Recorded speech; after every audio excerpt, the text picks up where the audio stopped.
오늘의 주제는요, 하나님의 거룩과 이사야 선지자라는 제목으로 하나님 말씀을 배우도록 하겠습니다.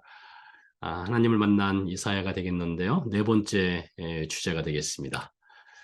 본문 말씀은 이사야서 6장 1절에서 7절 말씀입니다. 아마 이사야서를 가지고 설교를 한다면 가장 많이 설교하는 본문 중에 하나일 것으로 생각이 되는데요. 세션 포인트는 세 가지입니다. 하나님은 거룩하신 분입니다. 사람은 부정한 인생입니다. 하나님은 부정한 인생을 거룩하게 하십니다. 신학적 주제, 하나님은 당신의 거룩하심을 나타내심으로 사람들의 죄를 드러내고 죄사함의 은혜를 주십니다. 그리스도 연결점, 이사야 선지자는 성전에 임재하신 하나님의 거룩한 영광 가운데 죄를 깨닫고 죄사함의 은혜를 받습니다.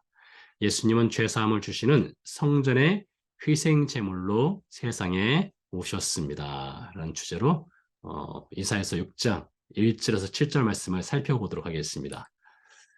자, 본문 말씀은 이것입니다. 여러분 잘 아시는 말씀인데요. 읽어보도록 하겠습니다.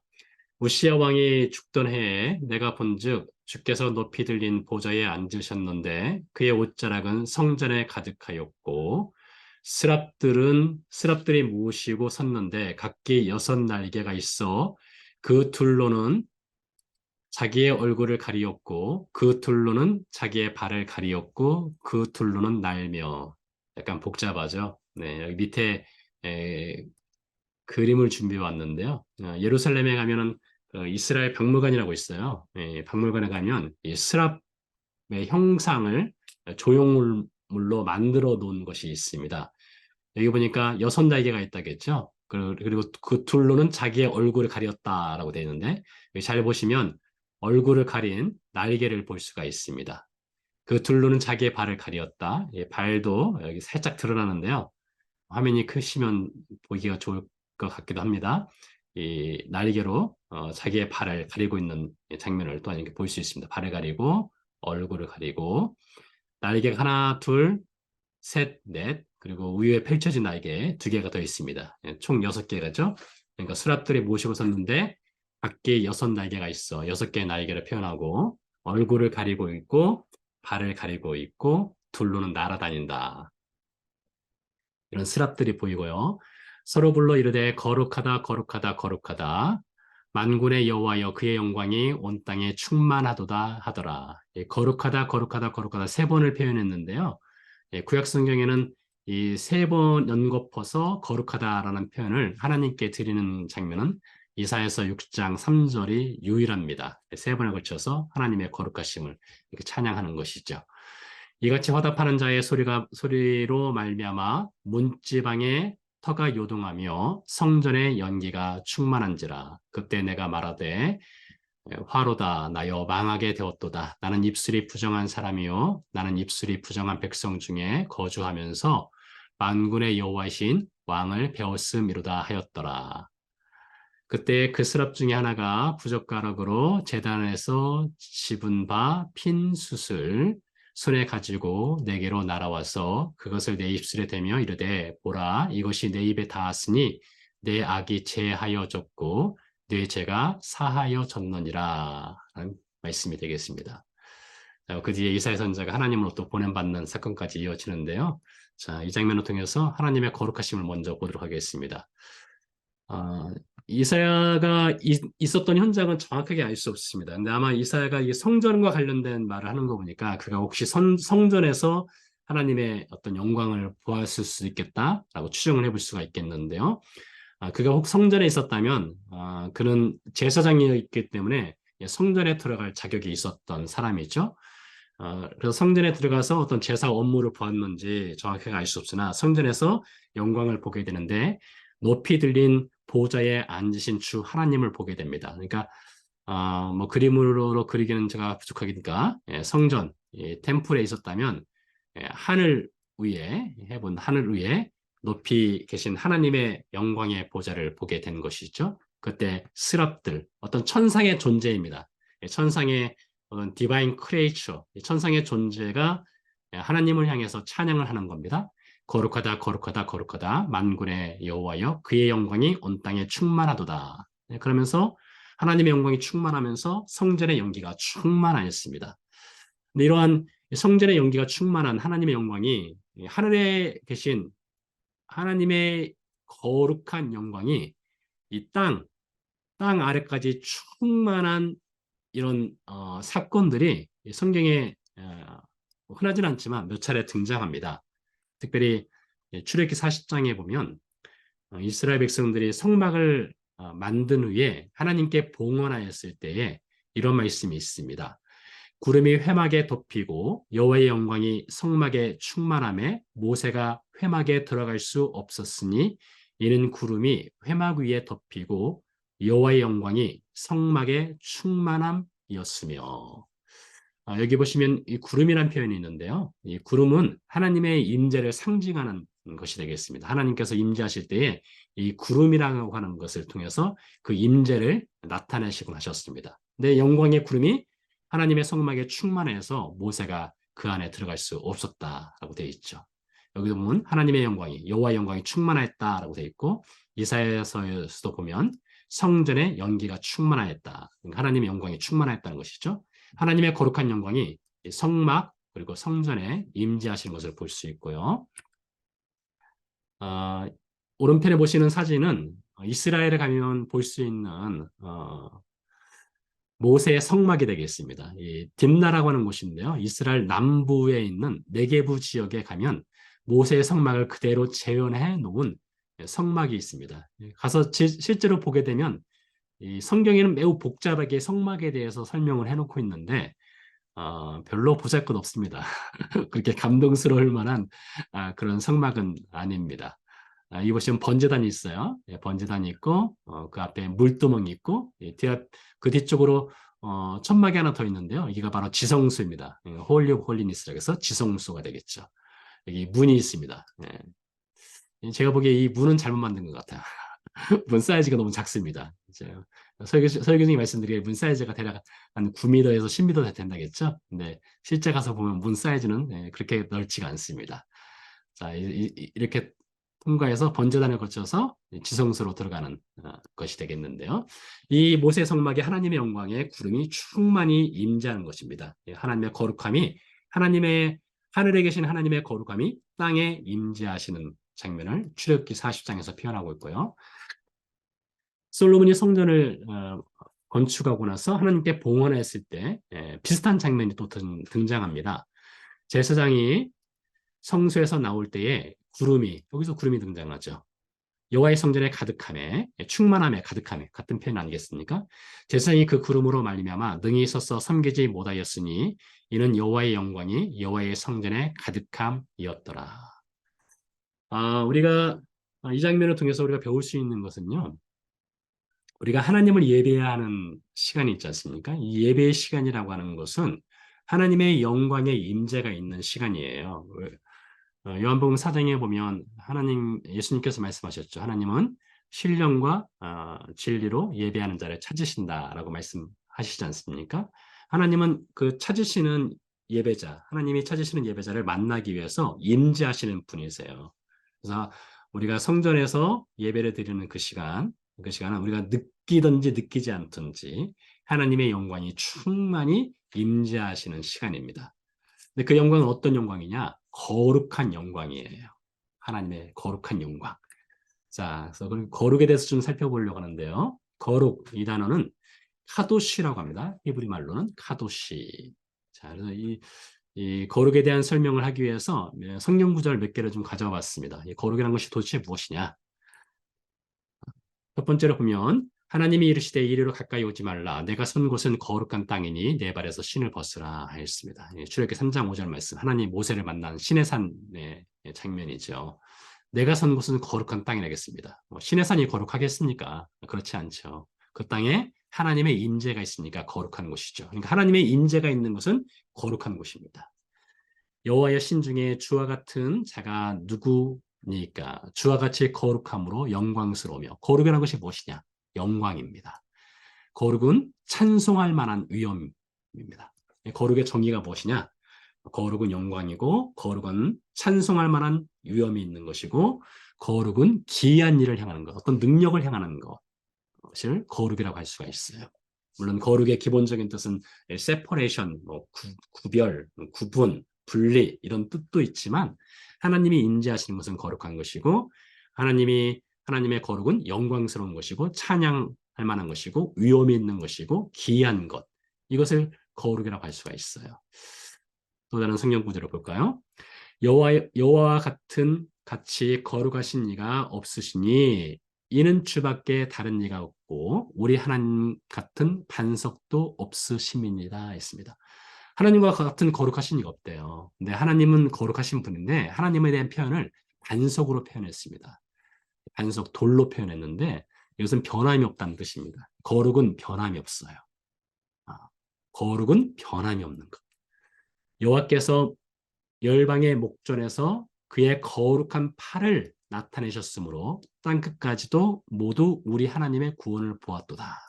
이 팔이라는 표현이 있습니다. 이 성경의 팔 하면 특별히 오른손, 오른팔을 가지고 하나님을 상징하기도 하는데요. 이 팔은 무엇을 상징하느냐? 하나님의 파워 혹은 하나님의 어떤 권능을 상징합니다. 하나님의 오른팔 하면 하나님의 권능을 상징하죠. 거룩은 무엇이냐? 거룩은 하나님의 권능이에요. 권능. 그래서 이 거룩이라고 하는 것은 무슨 깨끗하고 분리되고 구분되고 이런 것만 있는 것이 아니라 여러 가지 다양한 거룩의 속성들이 성경에서 그 증거들을 찾아볼 수가 있어요. 볼까요? 하나님이여 주의 도는 극히 거룩하시오니 하나님과 같이 위대하신 신이 누구오니까.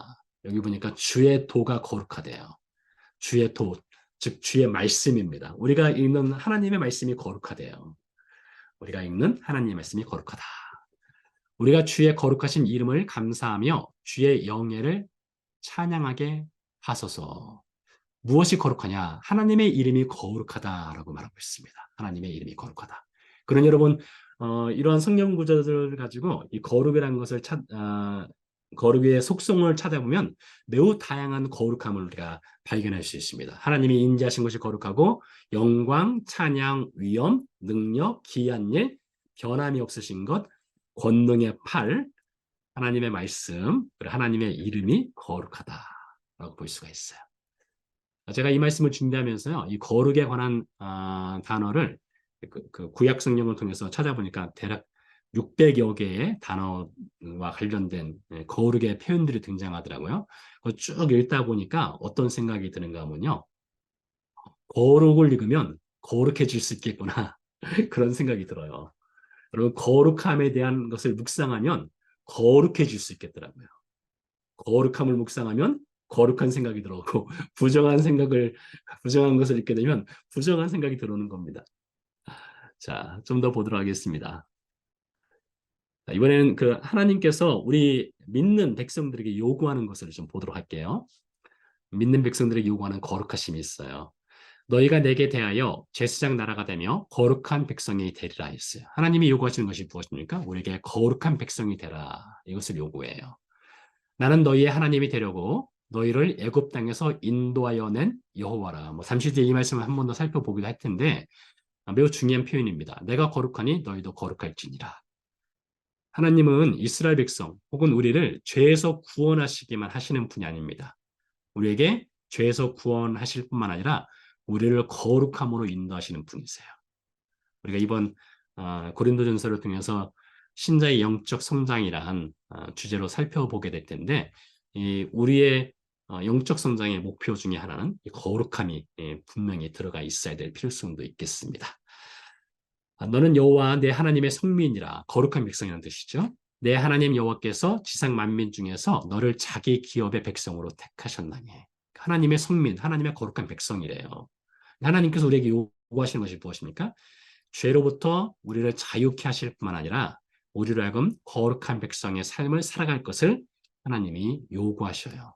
하나님은 거룩하신 분이시고 우리에게 거룩함을 요구하시는 분이십니다. 자, 이렇게 하나님의 영광의 구름이 성막에 임재하고 혹은 성전에 임재하고 하나님의 거룩을 이사야 선지자가 목격을 하게 되었습니다. 그러자 이사야 선지자가 어떤 반응을 보이는지 볼까요? 이사야의 반응입니다. 이사야의 반응인데요. 화로다 나여 망하게 되었도다. 나는 입술이 부정한 사람이요. 나는 입술이 부정한 백성 중에 거주하면서 만군의 여호와이신 왕을 배웠음이로다. 여러분 이사야의 이 자신이 하나님의 거룩을 보았을 때에 자신의 죄악을 깨닫는 이 장면은요. 모든 그리스도인들이 경험하는 것입니다. 물론 그 어떤 상황과 환경, 어떤 표현적인 것은 다를 수 있어요. 그러나 우리가 예수 그리스도를 믿는 사람이라면 이 하나님의 거룩을 마주하게 되었을 때에 우리는 죄를 깨닫게 돼요. 예를 들어서 신약 성경에 등장하는 베드로 같은 경우 시몬 베드로가 이를 보고 예수의 무릎 아래에 엎드려 이르되 주여 나를 떠나소서 나는 죄인이로소이다. 누가복음 5장 8절 말씀인데요. 예수님께서 깊은 데로 가서 그물을 던져라 했고 그물에 많은 고기가 잡혔을 때에 베드로가 예수님께 고백한 장면이죠. 주여 나를 떠나소서 나는 죄인이로소이다. 이런 고백이 우리 그리스도인에게 있어요. 한 장면을 더 살펴보면 요한복음 4장 말씀에 보면 여자가 물동이를 버려두고 동네로 들어가서 사람들에게 이르되 내가 행한 모든 일을 내게 말한 사람을 와서 보라. 이는 그리스도가 아니냐 하니라고 되어 있습니다. 여기서 여자가 누굽니까? 사마리아 수가성에 있는 여자죠. 어, 그 여자가 예수님을 만나고 나서 동네에 들어가서 한 얘기가 무엇입니까? 내가 행한 모든 일을 내게 말한 사람이라고 되어 있습니다. 여자의 그 과거, 숨기고 싶은 그 수치스러운 죄악된 그 과거를 예수님이 다 알고 계시다는 것이죠. 그래서 이 여인이 예수님을 만나고 나서 자신의 숨기고 싶었던 그 과거를 다 알고 있는 분을 만났다라고 고백을 하는 것을 볼 수 있어요. 이사야도 하나님의 거룩을 만났을 때에 죄가 드러나고 죄를 고백하게 되고요. 시몬 베드로도 예수님을 만났을 때에 자신이 죄인인 것을 깨닫게 되고 여인도 마찬가지고요. 우리도 마찬가지예요. 우리도 예수님을 만나게 되면 내가 얼마나 부정한 인생인가, 죄인인가를 깨달을 수밖에 없다는 것이죠. 저는 여러분 가운데 이런 어떤 죄인된 고백이 다 있는 믿음의 사람이라고 믿습니다. 자, 이런 하나님의 거룩의 영광의 임재가 있었고 그로 인해서 인생이 자신이 죄인 된다는 것을 부정한 인생인 것을 깨닫게 되지 않습니까? 그러면 하나님께서 그 다음에 하시는 일이 있어요. 자, 스랍이 등장합니다. 스랍이 등장해서 이 어떤 천상의 존재인 스랍이 이사야 선자의 죄를 사하는 장면입니다. 부젓가락으로 제단에서 집은 바 핀 숯을 입술에 대며 이르되 이것이 내 입에 닿았으니 내 악이 제하여졌고 내 죄가 사하여졌느니라. 아마 이 제단의 핀 숯이라고 한 거 보니까 여기 이 번제단에 있는 핀 숯불에서 그 숯을 잡아서 숯으로 이사야의 입에 갖다 댄 것 같아요. 물론 영적으로 된 것이겠죠. 실제로 된 것은 아니겠고요. 이러면서 내 악이 제하여졌고 내 죄가 사하여졌느니라 했어요. 이게 아주 매우 특이한 장면입니다. 왜 그런가 하면 이사야 선자는 제사장 아니겠습니까? 제사장이면 죄사함 받는 방법을 그는 정확하게 알고 있는 전문가입니다. 어떻게 죄사함 받습니까? 희생제물을 바쳐서 죄사함 받는 것이죠. 이사야 선자가 하나님의 거룩한 영광을 보고 그가 나는 망하게 되었다. 내 입술이 부정한 사람이다. 이렇게 말했으면 그가 죄사함 받기 위해서는 그가 희생제물을 하나님께 드리면 돼요. 그런데 그런 방법으로 하나님이 이사야의 죄를 사하지 않고 매우 특별한 방법으로 이사야의 죄를 용서하시는 것을 볼 수 있어요. 그 방법은 제단 숯불을 가지고 이사야의 입술에 대며 이사야의 죄와 악을 제하고 사하여졌다라는 선언을 하는 것이죠. 자, 이것을 통해서 우리가 무엇을 볼 수 있느냐? 무엇인가 하나님께서 희생제물이 동물의 희생제물이 아닌 무엇인가 다른 방법을 통해서 사람의 죄를 용서하실 것이라는 그런 암시하는 내용을 우리는 이 장면에서 볼 수 있다는 것이죠. 무엇인가 동물의 희생제물이 아닌 다른 방법을 통해서 사람의 죄를 사하시는 하나님의 다른 방법이 있다는 것이죠. 자, 그것이 무엇입니까? 자, 하나님은 부정한 인생을 거룩하게 하시는 분인데요. 이사야서 6장을 들어가면서 첫 단어 표현이 이것입니다. 우시아 왕이 죽던 해라는 표현이 있습니다. 이것을 우리가 또 주목해 볼 필요성이 있어요. 우시아 왕이 죽던 해 이사야 선자가 하나님의 영광을 보게 되는데요. 왜 사람이 죽습니까? 죽음의 원인이 무엇입니까? 죽음의 기원. 죽음의 기원은 창세기 2장에서 찾아볼 수 있습니다. 선악을 알게 하는 나무의 열매는 먹지 말라. 내가 먹는 날에는 반드시 죽으리라 하시니라. 여러분, 이것이 죽음의 기원입니다. 선악을 알게 하는 나무 열매를 먹은 것이 인간 죽음의 기원이에요. 우시야 왕이 왜 죽었습니까? 우시야 왕은 사실 병들어 죽었어요. 그러니까 나병 환자였죠. 나병에 걸려서 죽게 되는데 그 나병 자체가 우시아를 죽인 것이 아닙니다. 그보다 근본적인 원인은 죄로 인해서 그가 죽게 된 것이죠. 그래서 이것을 좀 하나님이 부정한 인생을 거룩하게 하시는 것을 성경 전체적으로 넓게 봐서 좀 에덴 동산에서 출발해서 좀 보도록 하겠습니다. 원래 에덴 동산은 거룩한 곳입니다. 죄가 없는 곳이었죠. 죄가 없었던 에덴 동산에 인간의 범죄로 말미암아 죄가 인간에게 들어오게 됩니다. 그로 인해서 이 거룩한 에덴 동산에서 부정한 인생이 되어버린 아담과 하와가 추방을 당합니다. 하나님이 에덴 동산에서 그들을 내어쫓게 됐지요. 이 추방을 당했다고 하는 것은 거룩함으로부터 쫓겨냄을 당한 것입니다. 분리되고 단절되고 또 혹은 그들이 부정한 인생을 살아가게 된 것이죠. 그러면서 인간에게 들어온 것이 이 거룩함을 떠난 인간에게 들어온 것이 바로 죽음이라고 하는 이 death, 이 죽음이라고 하는 것이 인간에게 들어오게 됩니다. 그래서 우시야 왕이 죽던 해 이 표현 안에는 어떤 것이 들어가 있는가 하면 이사야 선지자는 어떤 인생이냐? 바로 우시야 왕처럼 죽을 수밖에 없는 인생이라는 것이 그 안에 담겨 있어요. 단순히 우시야 왕이 죽던 해, 어떤 특정한 해를 말한 것이 아니라 우시야 왕이 죽는 이유는 죄 때문에 죽는 것이다. 이사야 선지자도 마찬가지예요. 이사야 선지자가 스스로 고백하기를 화로다 나는 망하게 되었다 라고 고백한 것처럼 이사야 선지자도 죽을 수밖에 없는 존재예요. 로마서 6장 23절 유명한 말씀이죠. 죄의 삭은 사망이다 했습니다. 하나님의 거룩함으로부터 분리된 인생은 사망을 당할 수밖에 없는 것이에요. 히브리서 9장 27절 말씀. 한 번 죽는 것은 사람에게 정해진 것이요. 그 후에는 심판이 있으리니. 하나님의 죄악에 대한 심판이 있다는 것이죠. 한 번 죽는 것은 정해진 것이다. 왜 죽느냐? 죄로 인해서 죽는다. 자, 이 죄로 인해서 죽을 수밖에 없는 인생이 오늘 하나님을 만나게 됩니다. 거룩하다, 거룩하다, 거룩하다. 거룩한 영광 가운데 임재하신 하나님을 만나게 되었을 때 그때 비로소 인간은 내가 죄인이구나 이것을 깨닫게 돼요. 아마 예수님을 믿는 모든 신자라면 어떤 방법을 통해서든지 하나님의 그 복음을 들었을 때에 하나님의 거룩한 영광과 자신의 죄악됨이 서로 정면에서 충돌하는 것을 만나게 됩니다. 이번에 우리 이준현 지사님께서 가르치는 학생들이 전시회를 했어요. 저도 그곳에 지난 월요일날 갔다 왔는데요. 전시의 주제가 병치입니다.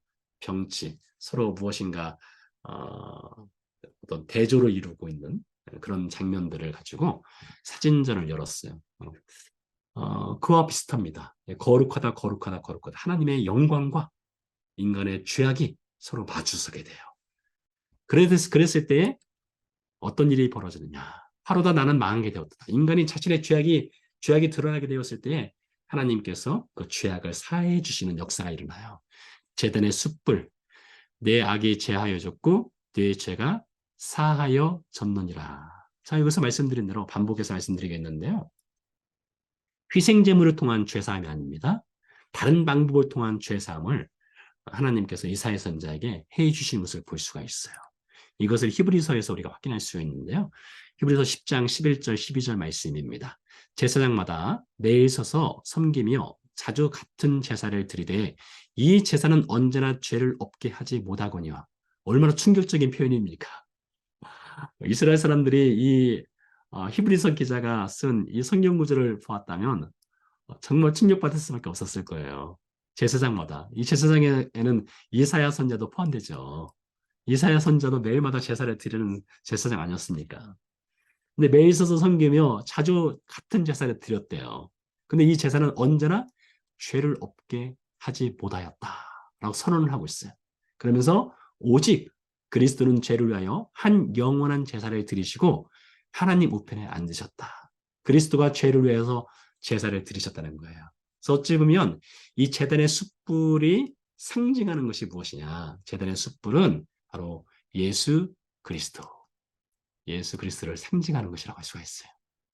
예수 그리스도께서 이제 이사야 선자의 악을, 죄악을 사하였다라고 볼 수가 있다는 것이죠. 자, 이것이 끝이 아니죠. 이렇게 죄 사함 받은 인생에게 하나님이 요구하시는 것이 있다겠습니다. 나는 너희의 하나님이 되려고 너희를 애굽 땅에서 인도하여 낸 여호와라. 여기까지는 무엇입니까? 죄 사함을 주었다는 거예요. 죄 사함을 주었다. 그러니 내가 거룩하니 너희도 거룩할지니라. 하나님이 우리에게 요구하시는 것이 무엇입니까? 하나님은 거룩하신 분이니 너희도 거룩할지니라. 이것을 하나님이 요구하신다 이것입니다.